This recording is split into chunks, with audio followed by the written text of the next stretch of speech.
ilaha illallah, la ma'buda illallah, la ilaha illallah, la matluba illallah, la ilaha illallah, la maqsuda illallah. Bismillahi tawakkalna ala Allah, la hawla wa la quwwata illa billah. Astaghfirullahal azim, astaghfirullahal azim, astaghfirullahal azim wa atubu ilaik. Al-Fatihah. A'udzu billahi minasyaitonir rajim. Bismillahirrahmanirrahim. Alhamdulillahi rabbil alamin, arrahmanir rahim, maliki yaumiddin. Iyyaka na'budu wa iyyaka nasta'in. Ihdinas siratal mustaqim. Siratal ladzina an'amta 'alaihim ghairil maghdubi 'alaihim waladdallin. Amin. Bismillahirrahmanirrahim. Alhamdulillah. Wassalatu wassalam ala rasulillah wa ala alihi wa sahbihi wa mawalah wa la hawla wa la quwwata illa billah. Qalu subhanaka la ilma lana illa ma 'allamtana innaka antal alimul hakim. Rabbis shrah li sadri wa yassir li amri wa hlul 'uqdatam min lisani yafqahu qawli. Amma ba'du. Hadirin jamaah Masjid Jami Al-Badar, Bapak Ibu jamaah salat zuhur yang dirahmati Allah Subhanahu wa taala, kembali pada kesempatan siang hari ini melanjutkan kegiatan taklim kita setelah salat zuhur berjamaah. Maka pada kesempatan hari ini insyaallah kami akan sampaikan kembali pelajaran tentang kitab Komik Tugyen atau Syu'bul Iman. Alhamdulillah telah sampai pada cabang iman ke-20.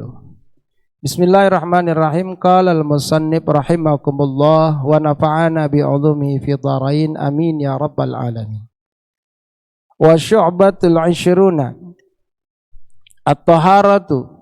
Qala Allah ta'ala ya ayyuhalladzina amanu idza kumtum ilas salati faghsilu wujuhakum wa aydiyakum ilal marafiq wamsahu bi ru'usikum wa arjulakum ilal ka'bain. Al-ayah. Bismillahirrahmanirrahim. Materi kita pada kesempatan siang hari ini yaitu menyambung cabang iman yang nomor ke-20, di mana cabang iman nomor 20 adalah at-taharatu, yaitu bersuci. Jadi di antara amalan orang-orang yang beriman, yang ke-20 itu adalah orang beriman selalu menjaga kesucian. Apa sebabnya? Sebab kesucian ini adalah syarat utama. Syarat utama untuk kita bisa mendekatkan diri kepada yang maha suci. Karena kalau kita flashback dulu dari awal, apa hubungannya bersuci dengan yang maha suci? Awal manusia diciptakan oleh Allah Subhanahu wa taala, perintah pertama adalah bertauhid. Mana perintahnya? Ya ayyuhan nasu ubudu rabbakumul ladzi khalaqakum walladzina min qablikum la'allakum tattaqun. Kalimat perintahnya adalah yang dipanggil ya ayyuhan nas. Konteksnya adalah seluruh makhluk yang bernama manusia diseru oleh Allah Subhanahu wa taala. Apa disuruh salat, disuruh zakat? Tidak. Yang diperintah oleh Allah kepada manusia, setiap jenis makhluk yang bernama manusia adalah apa? U'budullah. Bertauhid, bertuhan hanya kepada Allah. Lalu Allah memperkenalkan diri, siapa Allah? Alladzi khalaqakum. Dialah zat yang telah menciptakan kamu, wallazina min qablikum, dan orang sebelum kamu. Berarti dari siapa? Dari zaman Nabi Adam sampai detik ini orang terakhir lahir, itu semua adalah yang nyiptain siapa? Allah. Maka timbul suatu keyakinan di diri kita, berarti kita manusia dicipta. Manusia tidak bisa mencipta, karena yang punya hak mencipta hanya Allah Subhanahu wa ta'ala. Maka Allah tegaskan di dalam Al-Quran, Qul man rabbus samawati wal ar kulillah. Katakan olehmu Muhammad, siapakah yang menciptakan langit dan bumi beserta isinya? Qul lillah, katakan Allah. Maka ketika manusia mulai sadar diri bahwa dirinya diciptakan oleh sesuatu zat yang bernama Tuhan, dan Tuhan yang berhak disembah hanya Allah, maka orang yang sudah yakin bahwa dirinya ciptaan Allah, kemudian dia bertanya kepada Allah. Kenapa dia bisa yakin bertuhan pada Allah? Karena akal sehatnya sadar. Manusia itu kan menjadi mulia, menjadi lebih hebat daripada makhluk yang lain karena Allah berikan apa? Potensi, yaitu yang namanya akal. Untuk apa akal? Bukan hanya untuk mencari uang. Akal Allah ciptakan adalah untuk menemukan apa? Zat Allah dengan sifat-sifatnya. Supaya apa? Supaya kita sadar akal ciptaan Tuhan. Jangan dibalik, Tuhan ciptakan akal. Dulu saya pernah makan bangku sekolahan kuliah, makan bangku. Rayap berarti ya. Pas di pelajaran ilmu kalam itu ada filosof mengatakan bahwa Tuhan itu adalah perwujudan dari akal. Saya lupa tuh siapa orangnya. Apa si anak si Mandres, apa tuh Aristoteles, kita nggak tahu dah. Pokoknya ada kata-kata seperti itu. Tuhan adalah perwujudan dari akal. Berarti akal hebat banget ya. Tapi untungnya dibantah lagi dengan filosof yang lain. Akal itu adalah sesuatu yang terbatas. Apa? Pemikirannya pasti ada orang nggak masuk akal. Ketika ada sesuatu yang nggak masuk akal, berarti akalnya apa? Terbatas. Sedangkan Tuhan adalah zat yang tanpa batas. Bagaimana bisa akal mewujudkan Tuhan yang tanpa batas, sedangkan akal sendiri terbatas? Terbantahkan oleh pendapat itu. Maka manusia yang punya akal sehat sadar bahwa kita adalah diciptakan oleh zat yang maha pencipta, yaitu yang namanya Tuhan. Lalu siapa Tuhan yang sebenarnya? Hanya Allah. La ilaha. Singkat cerita, biar keburu waktunya sampai ke bersuci. Orang sudah bertauhid. Yakin hanya Allah yang patut disembah. Hanya Allah yang menciptakan saya. Hanya Allah yang mengurus saya. Allah yang menghidupkan saya. Allah yang mematikan saya. Allah yang memberikan saya napas. Allah yang mengurus saya. Allah yang mengatur saya. Lalu saya harus apa ya Allah? Saya sudah pasrah. Ketika kita pasrah, maka kita masuk koridor yang namanya Islam. Islam itu pasrah. Pasrah atas apa? Al-Islam, ini definisi Islam. Wad'un ilahiyun lizawil ukulis salimati bikhtiyarihim al-mahmudati ila ma yasluhu ma'adahum wa ma'asyahum. Dalam kitab Tauhid karangan Syekhuna Kiai Haji Khair Afandi, pimpinan Pondok Pesantren Miftaul Huda Manunjaya, beliau menegaskan dalam penjelasan tentang Islam. Jadi Islam itu konteksnya apa sih? Wad'un ilahiyun. Ketetapan dari Allah, ketetapan dari Tuhan, aturan Tuhan. Untuk siapa? Lizawil uqulis salimah. Untuk manusia yang punya akal yang pasrah, akal yang selamat. Bukan akal yang diakal-akalin. Tapi akal yang sudah pasrah, bagaimana Allah terserah. Makanya disebutnya wad'un ilahiyun lidzawil uqulis salimah. Buat orang yang sudah punya akal pasrah. Pasrahnya di sini bukan dipaksa. Bikhtiyarihim al-mahmudah. Dengan pilihannya sendiri tanpa dipaksa. Karena Islam dasarnya la ikraha fiddin. Jadi ketika orang yang sudah pasrah pengen masuk Islam, pasrah. Wad'un ilahiyun lidzawil uqulis salimah bikhtiyarihim al-mahmudah. Untuk apa dia pasrah dengan ketentuan Allah? Adanya Al-Quran dan hadis, ijma' para ulama dan qiyas menjadi hukum syariat agama Islam. Kita niatkan, kita tauhidkan, jadi pasrah. Namanya segat tasdik. Apa segat tasdik?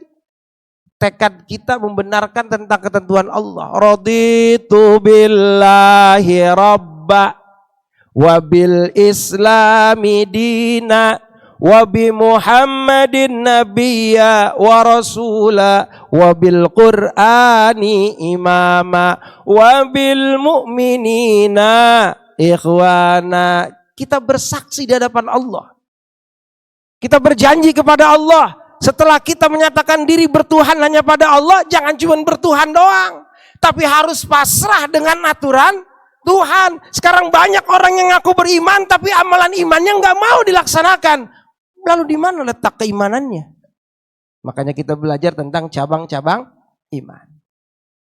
Ya Allah, saya ridho Engkau jadi Tuhan saya. Nabi Muhammad Nabi saya, Islam agama saya. Karena Islam agama saya, maka saya akan tunduk patuh kepada aturan agama Islam. Udkhulu fi silmi kafah. Maka masuklah kalian kepada Islam seutuhnya, jangan tebang pilih. Jangan giliran yang profit oriented baru diambil hukum Islam. Giliran yang hukumnya perdata pidana tentang syariat agama Islam, buang jauh-jauh. Kenapa? Enggak sesuai dengan relevansi kehidupan. Bukan itu. Aturan semua adalah itu aturan Tuhan. Apa sebab aturan Tuhan harus diterima? Sebab aturan Tuhan ilama yasluhu ma'adahum wa masyahum. Karena Allah ngatur agama kita, ngatur peraturan untuk kita. Tujuannya bukan untuk apa-apa. Tujuannya satu, Allah nggak butuh. Tujuannya yang satu cuma apa? Ilama yasluhu ma'adahum wa masyahum, untuk kemaslahatan kehidupan baik di dunia maupun di akhirat dengan ajaran Islam.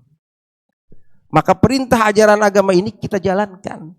Nah, singkat cerita, dari sekian banyak aturan agama, perintah agama, maka manusia diwajibkan untuk apa? Alasan kita diciptakan. Ya Allah, saya sudah menemukan bahwa Engkau adalah Tuhan saya dan saya dicipta. Dan saya mau nanya, saya diciptakan buat apa ya Allah? Maka Allah berikan ketegasan dalam Al-Quran surah Az-Zariyat ayat 56. Allah berfirman, a'udzubillahi minasyaitonirrajim. Wa ma khalaqtul jinna wal insa illa liya'budun. Dan tidaklah aku ciptakan jin dan manusia liya'budun, kecuali untuk beribadah. Manusia yang lagi taat patuh pada Allah, dengar, ya Allah, berarti saya harus ibadah ya Allah ya. Iya, kata Allah. Ngapain saya ciptain kamu kalau cuma hidup untuk berpoya-poya, bersenang-senang, mengejar dunia tanpa batas, sedangkan dunia dikejar makin jauh bukan makin dekat. Kenapa kau tak kejar pemilik dunia? Padahal kalau kau kejar pemilik dunia, maka dunia akan mengikutimu. Maka Allah berikan mandat kepada dunia. Ya dunia, ikhdimi liman khadamali. Wahai dunia, layani orang yang melayani aku, tapi capein orang yang tidak mau melayaniku, yang mengejarmu. Kalau konsepnya sudah jelas, lalu kenapa kita harus capek-capek kejar dunia? Kenapa enggak kejar yang punya dunia? Logikanya, kalau kita kenal sama pemilik toko, kita nggak perlu repot-repot beli barang. Kita kenal sama toko, orang punya toko sepatu, kita main ke rumah dia, ke toko dia. Apa kabar? Waalaikumsalam. Assalamualaikum. Waalaikumsalam. Kabar sehat, baik. Gimana kabarnya? Alhamdulillah. Kok tumben kesini pakai sendal? Kata yang punya toko. Karena yang punya toko dekat sama kita. Emang lagi pengen pakai sendal. Beneran nih? Punya sepatu nggak? Sebenarnya sih enggak. Padahal kita nggak minta. Tapi apa kata pemilik toko? Tuh, pilih sepatu yang paling bagus. Nomornya nomor berapa? Silakan ambil gratis. Kira-kira Pak, kita bawa duit nggak? Tapi kita minta nggak? Tapi karena yang punya toko dekat dengan kita, peduli sama kita, tahu kita pakai sendal, nggak pakai dipinta. Malah sepatu yang ngejar kita, bukan kita yang ngejar sepatu. Itulah konsep ikhdimi liman khadamali. Layani orang yang melayani aku. Maka dunia akan mencari orang-orang yang pasrah, hanya ikhlas melayani Allah Subhanahu wa taala. Artinya turut patuh dengan perintah Allah. Lalu mana perintah Allah untuk ibadah? Ibadah yang paling utama kita kerucutkan. Mana ibadah yang paling utama? Ibadah yang paling utama cuma satu, yaitu sholat. Dari sekian rangkaian ibadah yang kita lakukan setiap harinya sebagai umat muslim, ibadah yang paling utama cuma sholat. Kenapa sholat menjadi utama? Karena sholat menjadi kunci dari semua amalan ibadah kita. Allah Subhanahu wa taala menjelaskan dalam hadis qudsinya, awwalu ma yuhasabu bihil abdu yaumal qiyamah as-shalah. Urusan pertama, amalan pertama, ibadah pertama yang akan dihisab oleh Allah dari hamba-hambanya Allah di hari kiamat as-shalah. Salatnya dulu, Pak.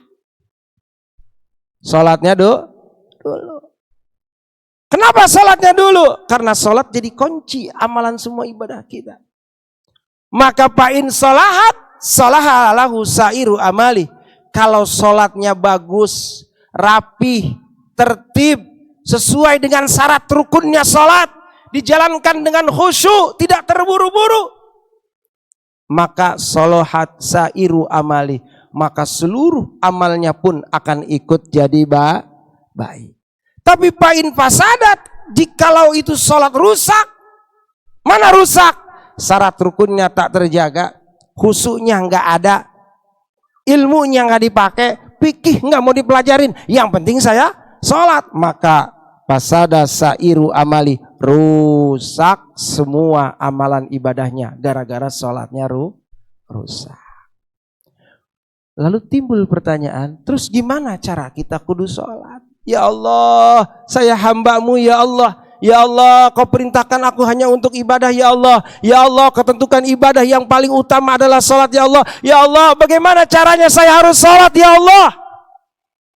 Maka di dalam kitab Komitugian ini, cabang iman yang nomor 20 adalah at-taharah. Maka kamu harus bersuci terlebih dahulu sebelum salat. Apa sebab? Sebab kita mau bertemu, berjumpa, berinteraksi dengan zat yang maha suci, maka sucikan diri kita.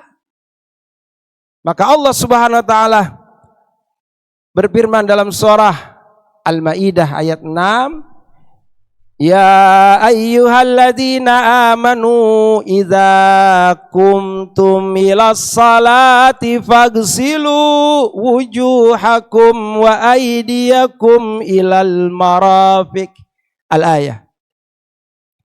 Hai orang-orang yang beriman, jika kalian pengen salat, ini kita hati udah pengen ibadah, yaitu salat, karena kita udah tahu bahwa ibadah paling utama adalah salat. Gimana caranya? Allah yang ngajarin. Caranya gimana? Idza qumtum ilas shalah, kata Allah, faghsilu wujuhakum. Basuh tuh wajah kamu. Basuh wajahnya. Wa aydiyakum ilal marafiq, ada ketentuannya. Dua tanganmu beserta apa? Sikutnya. Wamsa'u birusikum, usap sebagian kepalamu. Wa arjulakum ilal ka'bain, dua kakimu, tapi ingat sampai mata kakinya, jangan lupa. Itu dasar daripada apa? Wudu. Lalu kenapa kita belajar wudu? Fardunya ada 6. Ada yang tahu, Pak? Pak, 6 apa berapa? Kita kalau wudu apa aja sih yang dibasuh? 1, muka. 2, itu tadi ada artinya. 1 muka, 2 tangan, 3 sebagian kepala, 4 kaki serta mata kaki. Itu dasar wudu. Kenapa bisa jadi 6? Karena berdasarkan hadis Rasulullah, ibadah nggak jadi kalau nggak pakai niat. Innamal a'malu binniyat wa innama likulli imri'im ma nawa. Sesungguhnya segala amal perbuatan itu tergantung niat. Maka ini fardu wudu, nomor 1-nya kudu niat. Jadilah namanya disebut fardu wudu. 1 niat, 2 membasuh muka, 3 membasuh kedua tangan, 4 membasuh sebagian kepala, 5 membasuh kaki serta mata. Nah, kok jadi 6? Yang 6-nya apa? Tertib. Kenapa bisa tertib? Maka ulama mengambil satu kesimpulan, ibadah fardu wudu kalau nggak tertib berarti nggak ngikutin apa yang diperintahkan oleh Allah. Tertib itu apa sih? Alla yuqaddama udwun ala udwin. Jangan mendahulukan satu anggota kepada anggota yang lainnya. Artinya apa? Jangan acak-acakan. Kalau 1, 2, 3, 4, 5 susun 1, 2, 3, 4, 5. Jangan diacak-acak 5, 3, 4, 2 jadi nomor togel. Parah itu mah ya. Disusun. Kenapa? Karena Allah menyusunnya rapi. Yang pertama apa dulu? Muka dulu. Maka nomor 1 tertib itu rukun yang ke-6 supaya dari nomor 1 sampai ke-6 tersusun rapi. Karena asbabun nuzulnya Allah merintahkannya dari muka dulu, enggak dari kaki. Maka tersusunlah fardu wudu yang wajib 1 niat, 2 membasuh muka, 3 membasuh kedua tangan serta sikut, 4 mengusap sebagian kepala, 5 basuh kaki serta mata kaki, 6 tertib artinya terjadilah fardu wudu. Hal ini dijelaskan dalam kitab Safinatun Najah karangan Syekh Salim bin Sumair Al-Hadrami yang disarahkan oleh Syekh Nawawi bil Umal Al-Bantani dalam pasal furudul wudu sittatun. Fardu-fardu wudu itu ada 6. Itu Pak. Nah sekarang saya mau tanya, wudu kita udah rapih belum? Wudu itu kan tujuannya untuk bersuci Pak. Kalau kita nggak tahu ilmu tentang wudu, baru tahu konteks globalnya saja, basuh muka, niat basuh muka, terus basuh tangan sampai sikut, ngusap sebagian kepala, baru. Kalau kita nggak tahu dasar ini dari Al-Qur'annya, kemudian dari hadisnya, timbul satu rangkaian yaitu fardu wudu 6, mungkin kita masih terpaku dengan wudu yang mulai dari cuci tangan. Dianggapnya itu wajib, padahal itu aturan itu diajarkan oleh orang tua supaya kita teratur rapih. Dari mana? Cuci tangan dulu, kumur-kumur, basuh hidung. Itu di TK diajarin kayak begitu kan? Tepok wudu, kumur-kumur, basuh hidung. Terus cuci tangan, kumur-kumur, basuh hidung. Cuci muka, cuci tangan, usap kepala gitu ya. Itu kan di TK. Tapi kalau kita nggak ngaji dasarnya, mungkin kita masih ribut dengan urusan wudu yang berbeda-beda. Tapi kalau kita tahu konteks dasarnya, orang mau wudu cara gimana asal nggak ngacak-ngacak yang fardunya. Insya Allah wudunya tetap aman. Hari ini masih ada yang ribut antara orang yang ngusap sebagian kepala dengan orang yang membasuh semua kepala. Masih ada yang ribut? Masih? Padahal konteks Al-Qurannya apa? Wamsahubi, usap sebagian.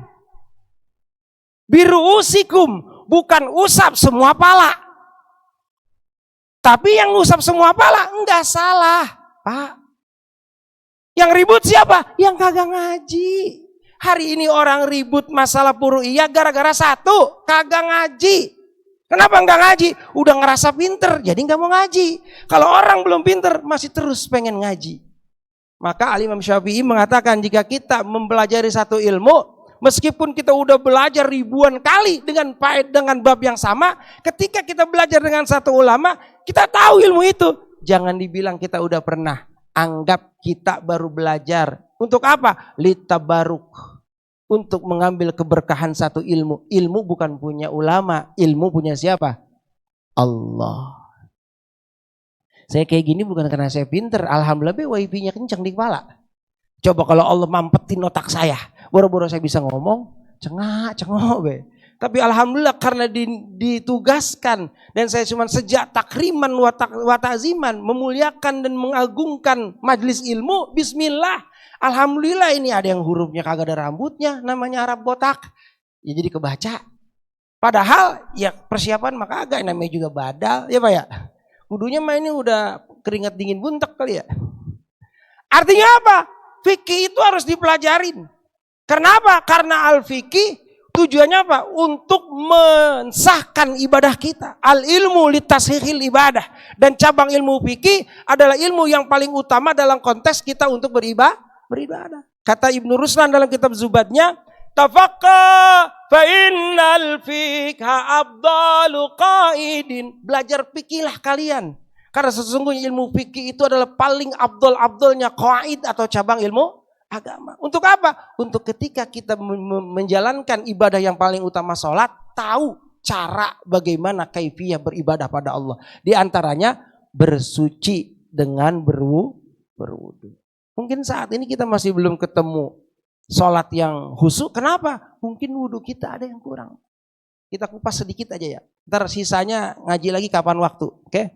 Wudhu yang pertama niat. Apakah niat kita sudah sesuai dengan konteks ilmu fikih? Saya ambil satu ulama dulu karena saya ngajinya baru satu ulama. Ulama yang bermadzhab Imam Syafi'i. Konteks niat yang pertama niat. Bagaimana cara niat? Saya nanya, Bapak kalau niat kayak gimana? Apa ketika cuci tangan? Ketika kumur? Basuh hidung? Atau basuh muka? Pak, niat wudhu di mana? Ini bicara satu mazhab ya. Kalau ada mazhab lain saya belum bahas itu. Tapi silakan saja. Tapi kita bicara satu mazhab. Kata Imam Syafi'i dalam kitab Safinun Najah yang karangan Syekh Salim bin Subhan al-Hadrami, niat itu konteksnya nih, yang disebut niat an-niyatu qasdu syai'in muqtaranan bi fi'lih. Niat itu adalah bermaksud sesuatu, punya tujuan tapi dibarengin ngerjainnya, itu baru niat. Tapi kalau terpisah dengan ngerjainnya belum jadi niat. Contoh, saya niat makan, tapi makannya entar jam 1, udah niat belum? Belum, meskipun masih kurang 10 menit lagi. Saya mengingetin baik biar nggak kelamaan. Jadi nggak niat, Kenapa? Baru pengen. Makannya udah belum? Belum. Tapi kalau ketika kita niat makan, nasi udah di depan mulut dengan sendok, set, niat kita berbarengan dengan mengerjakannya. Itu namanya niat. Maka wudhu pun demikian. Ketika kita mau wudhu, niat itu berbarengan dengan awal pekerjaan wudhu, yaitu basuh awali juz'in minal waji. Pertama kali air nempel ke wajah kita. Di situ letak niat kita. Pertanyaan kedua, niat pakai mulut apa pakai hati? Pak, nawaitul wudu'a lirafil hadasil asgori fardulillahi ta'ala. Niat bukan? Itu lafaz niat. Karena niat ternyata wa mahalluha fil qalbi. Tempatnya niat itu di dalam hati. Ngucapin niat itu hukumnya sunnah wa talaffuzu sunnatun. Berarti yang wajib yang mana? Yang di hati. Berarti hati kita harus hadir ketika air menyentuh wajah kita. Air netes di depan di wajah kita yang pertama, hati kita ngomong, saya niat berwudu menghilangkan hadas kecil fardu karena Allah. Di mana? Usapan pertama air nempel ke dahi kita. Baru jadi niat. Sesuai konteks ilmu fikih. Kalau selama ini kita niat belum kayak gitu, berarti belum jadi niat. Pak, pantas sholat kita masih keganggu. Baru Allahu Akbar tiba-tiba pipi gatel. Baru Allahu Akbar kadang-kadang hidung gatel. Padahal tadinya nggak gatel, kan wudhu udah bersih. Bisa jadi wudhu kita belum rapi. Bukan berarti salah nih, maaf ya Pak. Setelah ini mungkin kita bisa jadi memperbaikinya. Dari bab 1, niat itu di dalam hati. Ngucapinnya yaitu sunnah. Waktunya pertama kali air nempel ke dahi kita. Yang pertama, amalan pertama di mana? Wajah. Berarti di wajah tempat kita niat. Bismillahirrahmanirrahim. Kita pakai apa? Bahasa niatnya. Nawaitul wudu'a lirafil hadasil asgori fardulillahi ta'ala. Kita angkat tuh air nempel di jidat. Saya niat wudu menghilangkan hadas kecil fardu karena Allah. Pada awali juz ucapan pertama. Yang kedua wajah. Wajah, ini kita kupas lagi. Wajah itu batasannya mana? Ada batasannya dalam kitab Riyadul Badi'ah. Itu dikatakan bahwa batasan muka itu min manabiti sya'ri ila khadi. Dari atas ke bawah, apa namanya? Vertikal. Atasnya batas tumbuh rambut, bawahnya pas dagu. Terus dari samping, apa namanya? Horizontal, pentil kuping kanan dengan pentil kuping kiri. Kalau kita ambil garisnya, berarti segini nih batasannya. Sampai sini ini namanya wajah. Kalau kita wudhu cuma capung cebok, tahu capung cebok? Cepok. Kemarinnya nggak kena, berarti wudhu kita nggak rata. Baru basuh wajah aja, wudhu kita nggak rata. Wajar kalau sholat kita acak-acakan. Bab bersucinya aja sebagai cabang iman kita nggak sempurnakan. Mimana biti syari iladah. Dari tempat tumbuhnya rambut sampai dagu, dari pentil kuping kanan ke kuping kiri, itu batasan namanya wajah. Dan ini berlaku bagi siapa? Bagi ibu-ibu. yang ketika pakai mukena, kalau udah tahu batasan muka dari atas rambut, ujung rambut itu harus ketutup sampai bawah dagu, sampai depan sini, depan janggut namanya. Bukan naruh mukena dekat leher, berarti lehernya kelihatan. Itu kan aurat dalam sholat, wajib tertutupi. Ketika terbuka, batal sholatnya. Betul ya? Jadi pas di sini nih di dagu, bukan di leher mukena. Atau kuping kelihatan puntil kupingnya, salah lagi. Rambut selembar kelihatan, batal gara-gara terbuka aurat. Batas wajah. Lanjut, yang ketiga apa? Basuh kedua tangan serta sikut. Mana dua tangan? Ini dua tangan. Sampai sikut, nih sikut. Nggak peduli mau tangannya, apa namanya, bajunya sempit mau kagak, pokoknya basuh. Yang nyuruh pakai baju sempit siapa? Orang kita mau sholat. Akhirnya banyak ibu-ibu nih, remaja-remaji. Kadang kalau wudhu saya lihat di mal-mal tuh wudhu cuma nih kayak orang anak kecil tuh main cangkacang panjang, yang pendek diadi. Wudhu cuma sampai tengah-tengah doang. Gara-gara nggulung tangannya susah. Sampai sikut. Ini batasannya. Bahkan kalau kita lebih kupas lebih dalam lagi, bagaimana kalau ada daging yang tumbuh di tengah tangan kanan kita? Apakah itu wajib dibasuh? Kan ada orang yang begitu ya, bercabang. Tetap wajib dibasuh sesuatu yang tumbuh di tangannya. Tangan sampai sikut yang rata. Setelah tangan sampai sikut apa? Wamsahu biru'usikum. Usap sebagian kepalamu. Mana sebagian kepala? Ya rambut yang tumbuh cukup. Kenapa? Karena ini sebagai dasar batas minimum. Bukan berarti yang ngusap sampai ke belakang itu salah. Bukan, jangan ribut. Yang ke belakang itu malah dihukumin apa? Sunnah. Jadi kalau yang mau ngusap wajah ngusap sebagian rambut sampai ke belakang, ditarik begitu, set, itu sunnah. Tapi yang wajibnya nggak boleh ketinggalan biru'usikum, sebagian dari kepala kita. Mana diantaranya rambut. Karena ada satu riwayat Nabi ketika berwudu pernah ngebasuh cuman apa? Jambulnya doang. Berarti kan biru'usikum, sebagian dari kepala, bukan dibasuh semua. Tapi yang dibasuh semua tidak dihukumi batal, malah jadi sun. Kalau sampai di sini kita paham nggak? Masih mau ribut nggak sama orang yang basuh cuman begitu doang sama sampai ke belakang? Jangan ribut, yang ribut kagak nggak. Kalau ngaji akur nggak? Akur. Itu sebagian kepala. Kalau yang nggak ada rambutnya gimana? Nah lo bingung. Nggak ada rambutnya, botak licin lagi, udah kecuplis. Bagaimana cara basuhnya?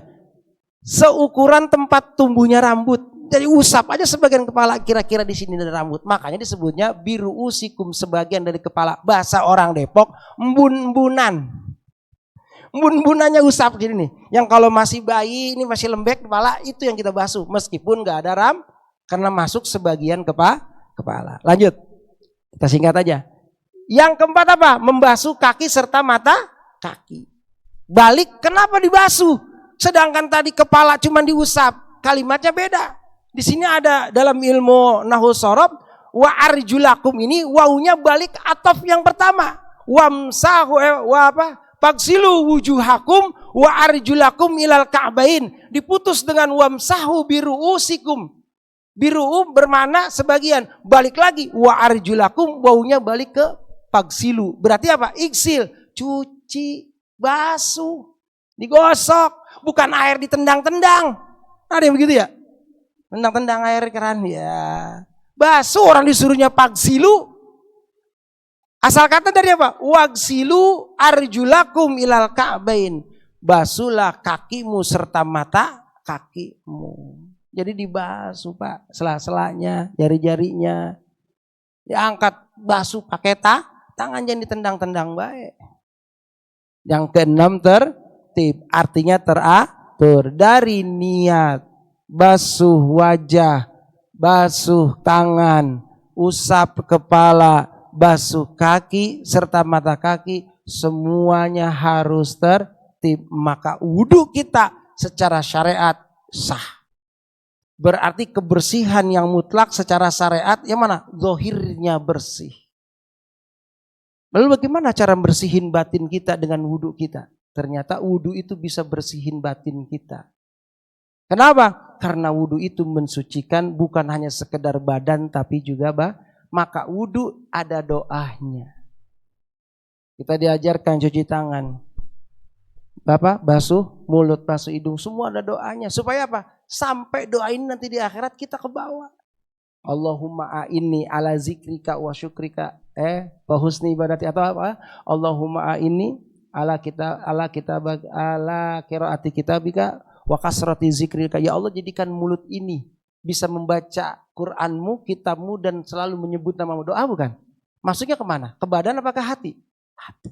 Hidung kita basuh, ada doanya. Allahumma aujid li raihatal jannah. Ya Allah, temukan saya, hidung saya bisa mencium baunya surga. Itu dari wudu.